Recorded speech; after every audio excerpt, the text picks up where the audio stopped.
All right, I'm Mike Morano reporting for DamonWildcats.com, and I'm joined right now by our head men's basketball coach, Mike McDonald. And Coach, coming off 2 wins this past weekend, 2 home wins at the ECC CACC Challenge to open the season, a 62-57 defeat of Felician and a 78-60 win over Nyack. We'll start with the Felician game. Wasn't the most aesthetically pleasing game to watch. Both teams shot less than 35% from the field, but you got to feel good when your team pulls out a win when they maybe didn't have their best offensive game. No, we didn't shoot well at all. I think of the 4 teams that played Friday night, I think everybody shot under 40%, but we were the worst. But in the end, you want to get a win, and that's what we did. I thought we gutted it out. We made shots when we had to. I thought our guys made enough plays to get us a win. So we battled. I thought our defensive effort was outstanding. It was really good, and we were able to capitalize on that. We turned the ball over too much in the first half. We had 10 turnovers in the first half, and 7 were in transition opportunities. So those are the worst kind of turnovers to have. But we did a much better job in the second half, and like you said, we gutted it out and found a way to win.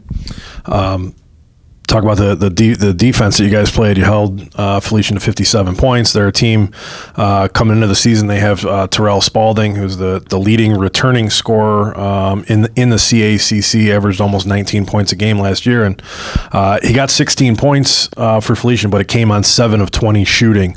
What'd you guys do defensively to slow him down? Well, I thought Deion Hamilton did a great job in trying to make all his catches tough and then making him shoot over high hands at all times. You know, it's funny. They had 57 points. He had 16. We're thinking, like, he had 5 points at the end of the half on a blown play where he picked up a loose ball and hit a 3, and then he hit a tough turnaround in the post. And you're saying, you know what? We probably could have held him to about 10 points. Realistically, and then even to 57, I told the team afterward, the next day, I said, we held him to 57. We probably could have had him under 50 because of plays like that, a couple silly plays, fell asleep on an inbounds play one time, just things that were correctable. That, hopefully as we go forward and we move into December and January, we don't make those kind of mistakes. You come back less than 24 hours later, get an 18-point win over Nyack, and tough, obviously tough when you're coming back second day of a back-to-back, but also playing against a Nyack team that had lost Friday night, so they're pushing really hard to get a split of a road trip, and they were a team that took Central Connecticut State, a Division I team, down to the last possession of an exhibition game. That's right. So you knew going in they were very well coached. They're a really good team, and I was proud of the way our guys played. We shot it a lot better, but we still continued to defend. We got the lead up early in the first half. They cut it down to 8.5, where we got a little sloppy. Second half, we were pretty sharp, and I thought, the first 10 minutes of the second half, we played really good basketball. We didn't take many bad shots at all. If any, we might take one bad shot in those first 10 minutes. That helped us set our defense. Our defense was really good. We were outstanding in transition, and it allowed us to stretch the lead, I think, as high as 24, and we were able to try some different things and play some different people. So it was a good win over a Nyack team that, as you mentioned, it played Central Connecticut real tough and will be a good team going forward. Deion Hamilton was really electric offensively, 7 of 10 from the field, 20 points. He ends up getting tournament MVP honors. 2 guys joining him on the all-tournament team, Alex Miljenovich and then Andrew Sisko, who came off the bench for you. Those are guys they're different players. They both basically play the same position for you. They bring different skill sets, but you got double-figure scoring out of both of them individually and double-figure rebounds with them combined in both games. Yep, the two-headed center right there. They, they are different, but they play very well. Alex is playing with a lot of confidence. He runs the floor tremendously and really moves well without the ball. And I think when he's doing that, we're really good. If he's kind of stagnant, standing behind the three-point line, we're not as good. He's really good when he's cutting and moving. And Andrew is a big body in the post, Mike. He got a chance to have I know you said it during the broadcast at one point, he's got a chance to have a really nice career here. And the thing I was impressed with is he missed a couple easier ones that, people kind of groan and all the little people look up at the big guy and say, come on, how did you miss that one? But what was great is he made hustle plays. He ran down rebounds. He got some putbacks in transition, and he runs the floor really well too for a guy his size.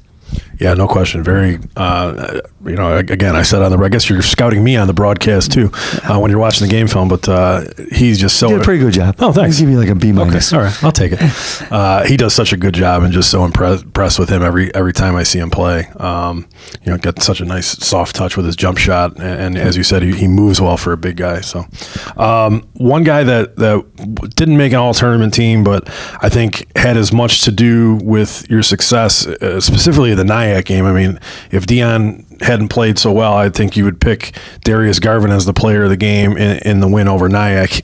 He had 12 points. I think he was 6 of 9 from the field, 6 assists, 3 blocks, 3 steals. He just stuffs the stat sheet. That's right, he does. It's funny, Mark Coppola, our assistant coach, who is one of the greatest players in Damon history, his dad, who's seen a lot of games throughout his life, was here.